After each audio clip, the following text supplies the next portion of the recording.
Hello, I'm just going to take a second to show you something. Here, just ignore that word if you got something on the inside of you that tortures you at the sight of squiggly lines that form words. But, okay, so I want to first say I'm a spiritual healer. I'm not a doctor. I'm not a physician. I'm not a psychologist. Now, at times, I may use some of the terminology from the world, but I'm not any of those things. I'm not giving you any kind of medical advice at any point ever. Now, with the disclaimers out of the way. All right, so twin flames, or as I so affectionately call it, triggered flames. Triggered flames. You know, these are just names, right, guys? It's like games we play. But here, this is the idea, okay, that I'm going to try to bring this together. So, when we are triggering each other, what a lot of people, I imagine, cannot get around is why their feelings keep getting hurt. This is unlike anything they've ever experienced before. I know it was whenever I walked slap into the door. All right?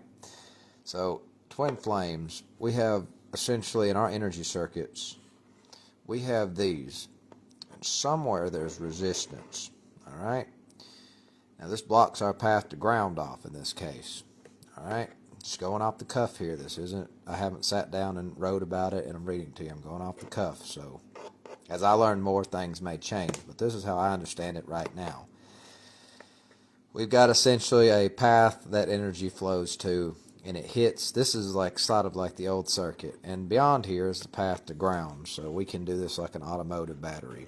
Ground symbol, power input signal, power. So the power comes, input, going in the circuit. Now, say you're not in an official relationship with your twin flame, right? I just read this somewhere, so I'm going off the cuff here what I told them.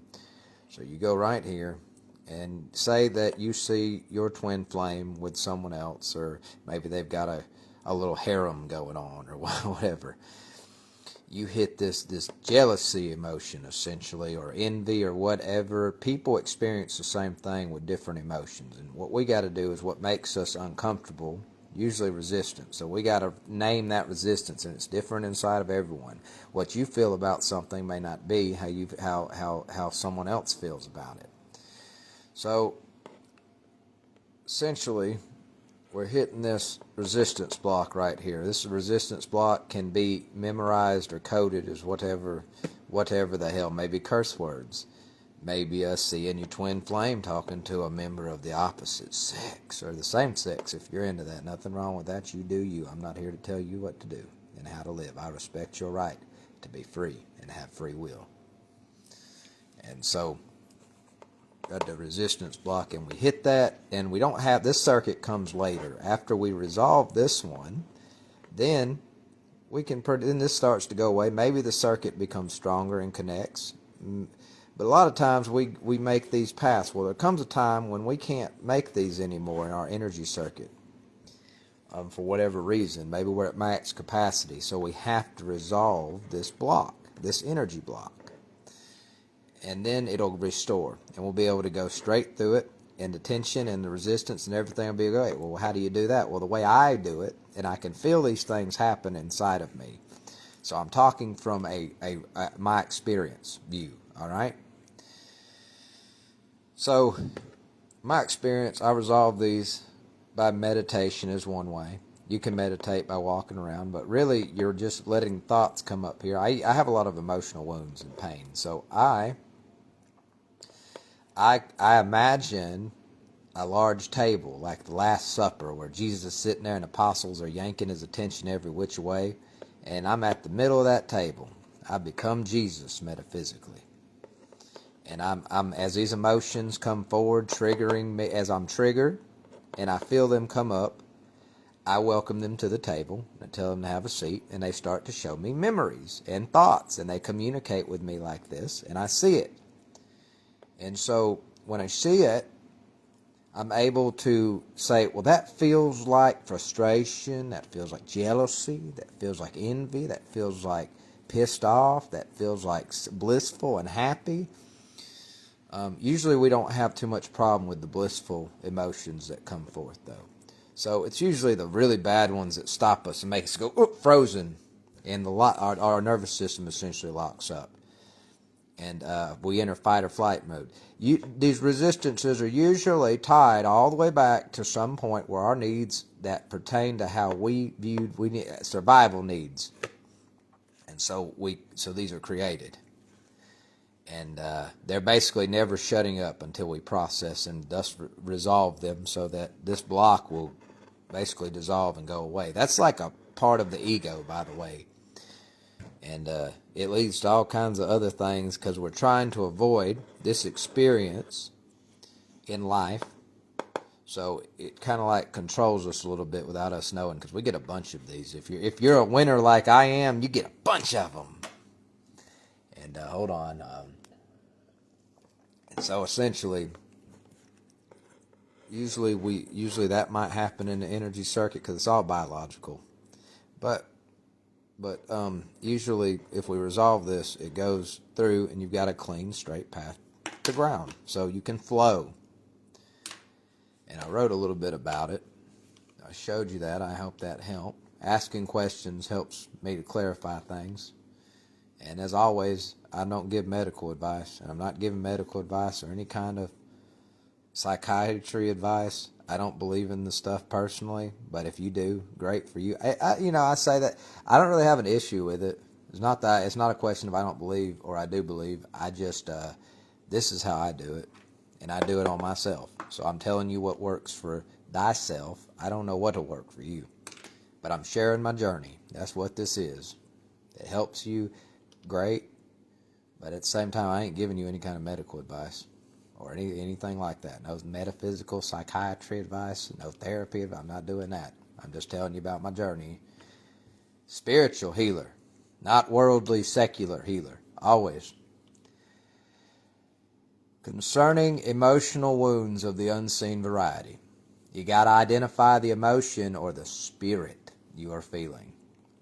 Then you got to get back to the place where you first experienced that feeling. You got to welcome it to your table and let it talk to you and be happy. Welcome it. I mean, tell it you're glad it's there to share with you. Then you got to get back to the place where you first experienced that feeling, and it'll take you there if you make it welcome. These usually all are tied to needs in your past or our past, which were not met in a satisfactory way, and thus a piece of the ego was formed. To go back and face that experience inside and process it, to me, processing is like narrating and coming to a conclusion about it, and thus resolving it. As you process it, the ego, or the file name marked ME, me, or just your name, however you associate and recognize the ego in you. And as you're talking, if you listen to how you're talking, when you start using a word like me or my or whatever associates that character to it, then you can tell where you are spiritually in the chakras. Dissolves itself and you start to free up energy as you process it. These blocks inside of us are resistances that we have to remove so that our energy circuit's path to ground is restored, and thus we feel comfortable and secure and stable and all that stuff that dealing with needs and whatnot, when dealing with these things that make us tense up inside and worry and whatnot like we do. Everyone feels different ways about the same stuff. What triggers you on the inside is not the trigger's fault. It's what's inside, the resistance that stops you from flowing. So resolve, resolve, resolve. You'll feel the energy move, or you may not when you do it, but you'll probably have the eureka feeling, or I got it, connection feeling. Then energy can go that way, and the old path that was blocked up starts to fade away over time as long as you just let it go after that point, or it just all out starts to dissolve and more energy flows. Eventually it just lets go altogether. If not instantly, it's almost instantly with me. I'm ready to feel good. I don't care what the cost is. Self-mastery is important in Twin Flames as well as in everyone else not playing this particular game. All the triggers from outside are meant to encourage purification in us and thus lead us to growth through healing, essentially. The power of the shifting screen is mirror to window cycles. Can you master the shifting screen? This has got to be the greatest form of magic ever conceived, is the shifting screen. It'll make you powerful if you can use it. And I say to you, if you can withstand it, you will be gods and goddesses of the Most High, because you are children of the Most High, children of the divine, all of us. We just forget because we jump in that ego suit. People done told us this is what you are, that's what you are. Wear this, wear that. Don't listen to anybody telling you the truth, damn it. Listen to me. I'm a liar, and so is everyone around you, because we don't know how to tell the truth because we can't tell the truth. We physically have been taught to be liars, and we don't even know that we're walking around just lying. We cope with it, and we make all kinds of things around it, and to deal with situations that are egoically derived, rather from someone else or rather inside, and we say that this is how it is supposed to be. This is normal. This is fine. That is not fine. You're never going to be able to make a decision that is not based on a conspiracy of the egoic variety. The ego is like a conspiracy. It runs you from behind the curtains. It's responsible for a lot of things, a lot of problems in people.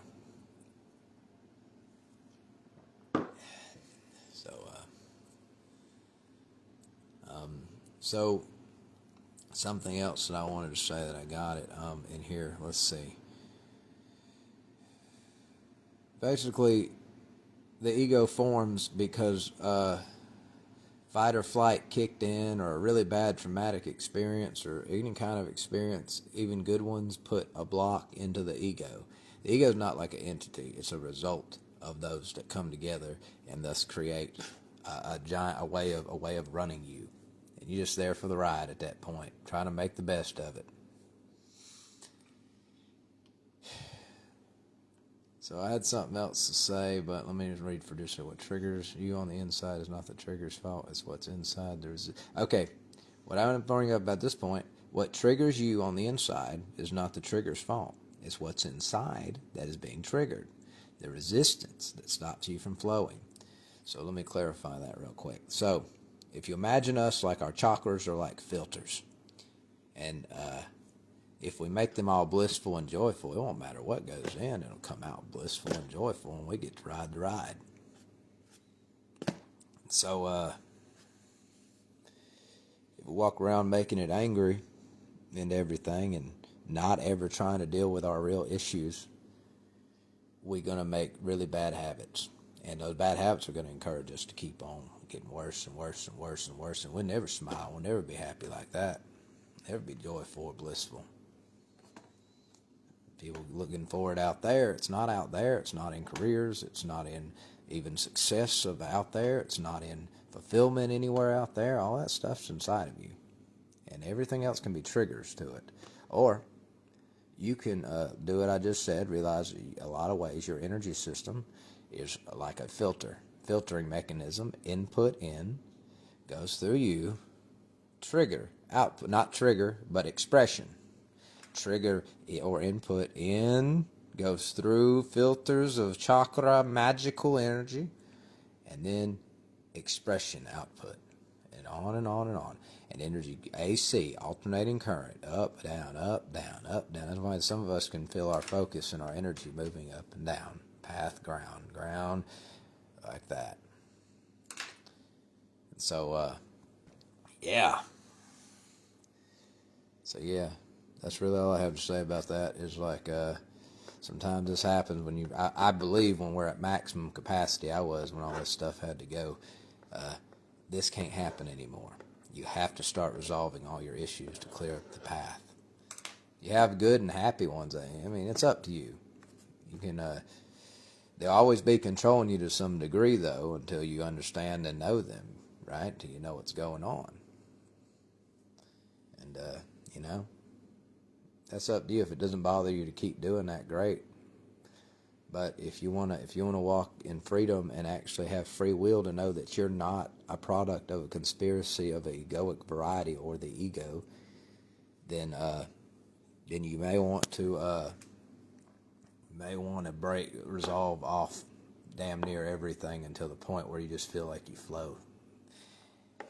That's probably a good indication that you're free. But when you stutter and stuff and you stop moving and you're having trouble struggling to get through, chances are you're running into an egoic block. And you really should remove that because they're tied to your needs in your root chakra, essentially. And you need to remove those blocks because they were created when a need, like a real need, was not being met to you. They were created. Everything that comes from them, that's not your decision. You might have felt like you were in control and whatnot, but that was always a big factor in everything you did.